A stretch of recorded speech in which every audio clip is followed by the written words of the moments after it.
वेदांती लोग कहते हैं केचित विकल्प वसना। ध्यान से सुनिएगा, यह प्रसंग बहुत काम का है, विशेष उनके लिए जो परिवारों में एक दूसरे को दोष देते, कहते हैं मैं तो तुम्हारे कारण दुखी हूं। एक कहता है मैं तुम्हारे कारण दुखी हूं, दूसरा कहता है तुम्हारे कारण दुखी हूं। धर्म 5 कारण बता रहे हैं, शास्त्रों में विशेष रूप से 5 कारण बताए गए हैं।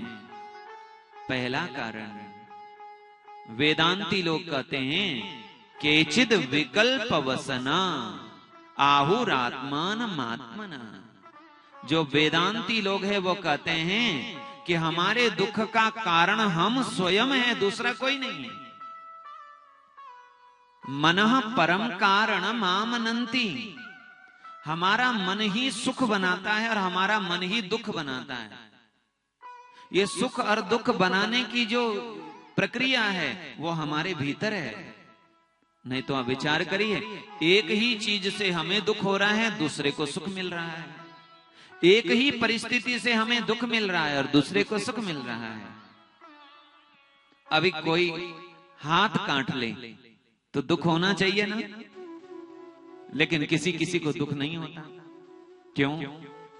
डॉक्टर ने कह दिया यदि तुम अपना हाथ नहीं काटोगे तो तुम्हारा सब कुछ चला जाएगा। तुम एक हाथ कटवा दोगे तुम्हारी जान बच जाएगी। तो आप डॉक्टर के पांव पकड़ते हो, कृपा करो मेरा एक हाथ काट दो। आपने हाथ कटा दिया और हाथ कटा के भी आप बहुत खुश हैं, बोले अरे मेरा हाथ कट गया, बहुत अच्छा हो गया। अरे हाथ कट गया, आप सुखी हैं। सामान्य तौर पर कोई हाथ काट दे तो कितना दुखी होगा आदमी। ऐसे ही एक ही परिस्थिति हमें दुख देती है, वही परिस्थिति हमें सुख भी देती है, बस उसको देखने का नजरिया हमारा क्या है। एक बात है। दूसरी बात, दैवम अन्ये परे कर्म। दैवम, कुछ शास्त्रकार कहते हैं कि हमारे जीवन में जो कुछ सुख दुख आता है वो देवताओं की कृपा है। शनि, राहु, केतु, मंगल, बुध, गुरु, इनकी गति के कारण से दुख आता है, सुख आता है। तीसरी बात, परे कर्म। कुछ लोग कहते हैं हमारे सुख और दुख का कारण है हमारे कर्म, और वो कर्म भी 3 प्रकार के हैं। एक है नित्य कर्म, संचित कर्म, दूसरा है क्रियमाण कर्म, और तीसरा है प्रारब्ध कर्म। कौन काऊ सुख दुख कर दाता, निज कृत कर्म भोग सब भ्राता। निज कृत कर्म भोग सब भ्राता।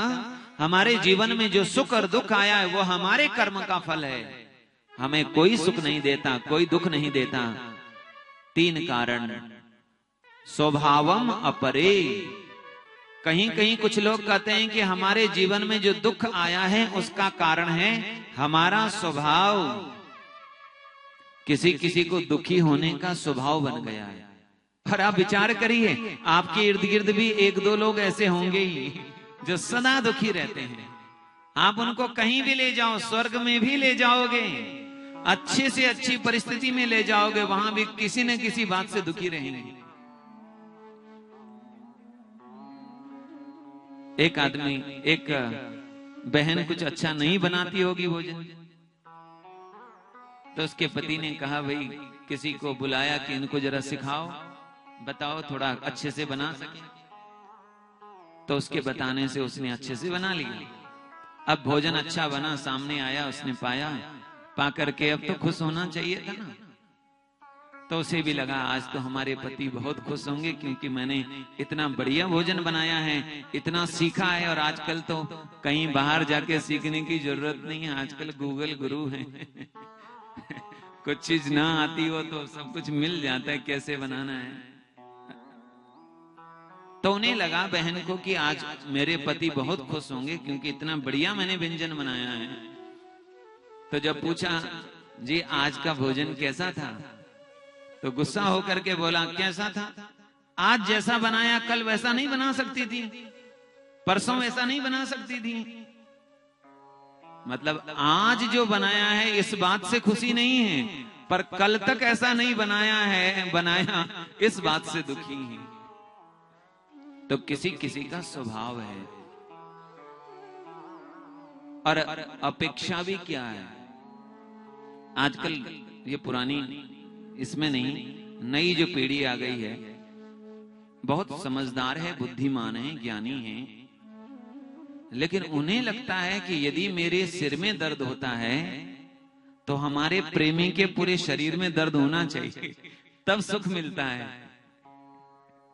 मतलब हम यदि दुखी हैं, सिर में दर्द है, तो कम से कम उसने रोना चाहिए कि अरे तुम्हारा तो सिर में ही दर्द हो रहा है, पर हमारा तो पूरा शरीर तुम्हारे दर्द से दुखी है।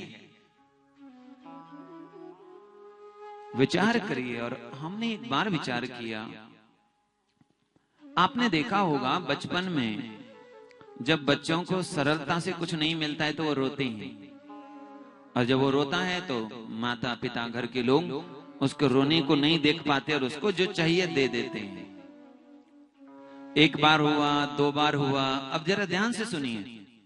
उसको समझ में आ गया कि मैं जब जब ऐसे बोलता हूं कि मुझे ये चाहिए तो नहीं मिलता, पर जब जब मैं रो करके बोलता हूं तब तब मिल जाता है।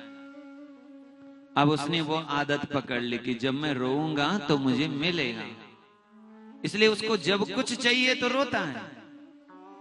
अब वो बच्चे से बड़ा तो हो गया, लेकिन आदत वही है। अब उसे जो भी कुछ चाहिए, घर में कुछ चाहिए, परिवार से कुछ चाहिए, तो वहां पर भी लड़ाई करेगा, रोएगा, दुखी होगा। आप जरा विचार करिए, वो जो स्वभाव है, प्रकृति है, व्यक्ति उससे भी दुखी होता है। स्वभावम अपरे प्रभुम।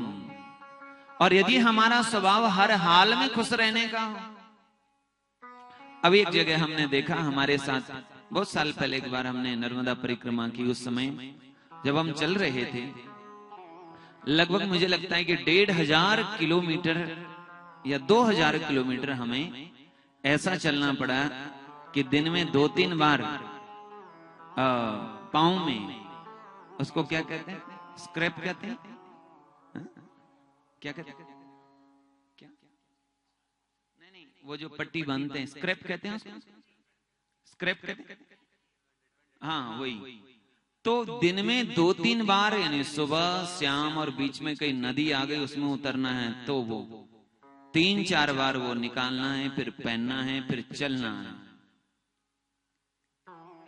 एक बार हमने देखा एक जगह की, और जब चलते हैं उसमें एक फोड़ा हो गया था, जिसके कारण से वो कुछ पांव में तकलीफ हो गई।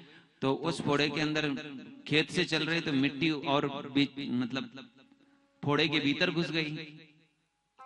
हमने देखा एक महात्मा हमारे साथ एक जगह मिले, तो उनके पांव में इतना दर्द हो रहा था, उन्होंने पट्टी लगाई है, और बुजुर्ग से थे, लगभग 70 वर्ष के होंगे, और उनको भी फोड़ा हो गया था, उसमें कीचड़ लग गया था, और लगभग 400-500 किलोमीटर उनका शेष बचा था, लगभग 10-15 दिन की उनकी यात्रा परिक्रमा और बची थी।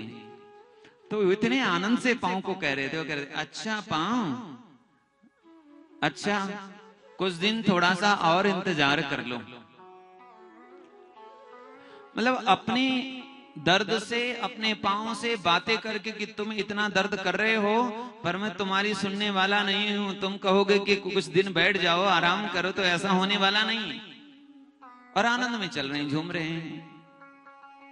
तो हमारा स्वभाव भी हमको सुख और दुख देता है। प्रभुम भगवान